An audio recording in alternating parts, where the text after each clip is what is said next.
Magandang araw mga banateros at eto na, sariwang-sariwa, mainit na mainit pa ang usaping video na yan. Ano ba yung video na yan?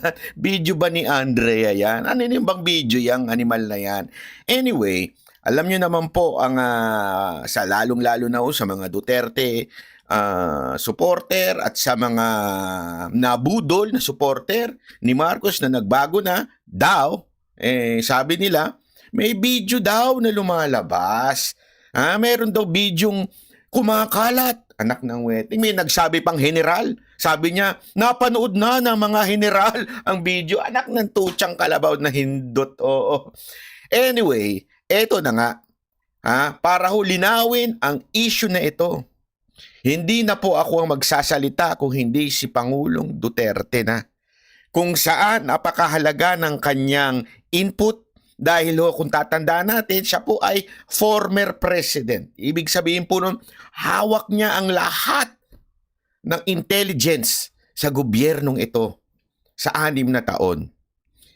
Ngayon, pakinggan po natin ang tanong ng isang media personality kay Pangulong Duterte patungkol po sa video na yan. Pakinggan natin ang sagot ni Pangulong Duterte at ipapaliwanag ko sa inyo kung bakit ganyan ang sagot ni Pangulong Duterte. Kaya, panoorin muna natin. Yan. Mayor, ayoko patulan to pero narinig ko kanina si Attorney Harry Roque talagang nagsalita at nagtanong din.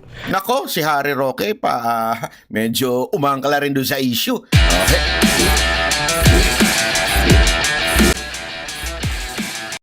Vlogger Maharlika. Naku po, patay tayo dyan. Sasabihan na naman tayo. O Banat Bay, bakit mo na naman inaaway si Maharlika? Hindi ko po inaaway si Maharlika. Ipapaliwanag ko po sa inyo. Si Pangulong Duterte ang sasagot ng tanong ninyo, hindi ako. In social media is masyadong sikat ngayon yung sinabi niya may video daw siya na si BBM nag-ano ng pulburon, yung isyong pulburon. And ang Kitang-kita mo na kagad ang reaksyon ni Pangulong Duterte. Kung kayo ay sanay sa reaksyon ni Pangulong Duterte, kung kayo ay lehitimong DDS, yung reaksyon na yan, alam na po natin yan. Panoorin. Nagbibigay daw si Justice Secretary at ang bumibili ay si First Lady. Nako! Pero this becomes an issue ngayon. At kanina nagtanong si Harry Roque na rin. Nako, Pangulong Duterte, ingat ka sa sagot mo ha. Baka mamaya, sabihin na naman itong bagong lipunan na to, na bayaran ka din. Pag hindi ka sumang-ayon sa kwento nila. Ganyan sila eh. Pag hindi ka sumang-ayon sa kwento nila, bayaran ka. Nako, Pangulong Duterte, ingat ka sa sagot mo. Baka mamaya, bayaran na ang tawag sa'yo. What if ito ay totoong may video? What would happen to the country? Kung mapatuloy, even yun, narinig kita. Eto, linawin natin ha. Malinaw, unang tanong, yung video. Okay? Tinanong niya, si Maharlika may sinabi na may video kung saan si Pangulong Marcos daw, di umano ay gumagamit at ang supplier walang iba kung hindi si Remulla at ang humihingi ay ang kanyang asawa o na si First Lady. Linawin natin na yan ho yung tanong. Okay? First, yung video. Pangalawa, eto ho yung pangalawa. Before, may sinabi ka regarding a leader na nagko-cocaine. I just don't know who it is. But right now, may lumalabas po na ganyan. Pangalawa, meron ka rin sinabi, Mr. President, na dating leader na nagko-cocaine. Okay? So, dalawa ho dalawa. Unity team. Dalawa ho yung tanong. Para malinaw sa atin, kasi para alam ninyo kung saan sumasagot si Pangulong Duterte sa dalawang tanong. Okay? Ito yung una niyang sagot sa video. Yung video? Well, I can see that every... hindi lang leader. Lahat leader dito. Karaming mayor dito nagkukukin. Sabi niya, doon sa pangalawang sinagot, kasi tandaan niyo si Mr. President, alam naman po natin kung yung mga magagaling dyan at matagal na nakikinig kay Pangulong Duterte, minsan tumatalon siya. Okay? So sinabi niya, yung una, sa first part, sinabi niya, yung bid, ito bago yan. Pakinggan niyo wala yan, ang sagot niya. Alabas po na ganyan. Wala yan. Yan ang sinabi niya, wala yan. pertaining to the video. Okay? Ulitin natin. Malinaw. Okay? Ito, pakinggan. Yes, but right now may lumalabas po na ganyan. Wala yan. Wala yan. Yung video ang tinutukoy niya dito, dalawa yung subject. Yung leader na sinasabi niya nagko-cocaine at saka yung video. Yung sagot na wala yan pertains to the video. Okay? Linawin natin. Pangalawang sagot niya, Yung video. yung video.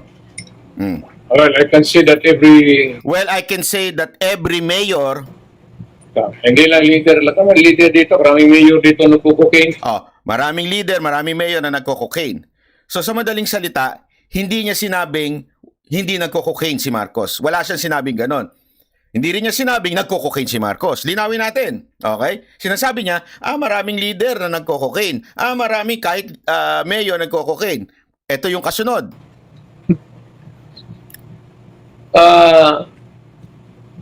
There's no such thing. There is no such thing. Patay tayo dyan, Mr. President. Yari ka ngayon kay Bagong Lipunan at kay Maharlika. Baka mamaya paratangan kang bayaran ka ni Ma'am Shi. Nako po, patay tayo dyan. Kami. Hindi kami sumakay sa kwento. Kaming banateros. Ano sabi? Bayaran kami. Hindi kami bumabanat at hindi namin kinakarga yung mga expose nila. Ano sabi? Sabi nila, bayaran kami. Si Bagong Lipunan na hindi ho si Maharlika. Si Bagong Lipunan at saka yung mga tatanga-tanga niya pong followers. Yun ang sabi, bayaran daw kami. Naku, Mr. President, paano yan? Hindi kayo sumakay sa kwento ni Bagong Lipunan na may video. Patay tayo dyan. Ibig sabihin, bayaran ka din, Mr. President. Kasi kung nandyan pa yan, matagal na lumabas yan. Yan ang sinasabi ko. Kung nandyan pa yan, matagal nang lumabas yan. Alam mo, ganito lang yan. Nag-live ako kaganina habang nandyan tayo sa may Sapporo. Umiinom-inom ng konti. Nag-live tayo dyan. Sabi ko, anak ng lintik na video na yan, ayaw pang ilabas. Alam niyo kung bakit? Kung talagang may video, wala nang drama-drama. Kasi sabi ng iba, tatimingan yan. Anong tatimingan? This is a serious matter. If there is such thing as video ng presidenteng nagko-cocaine, if there is such thing as na video ganyan, napaka-importante niyan sa ating bayan. Tapos bibitinin mo, tapos dadrama-drama pa. Pasensya na, pero lalong-lalo na si Bagong Lipunan, kini-clickbait niya pa. Ito ang teaser sa video.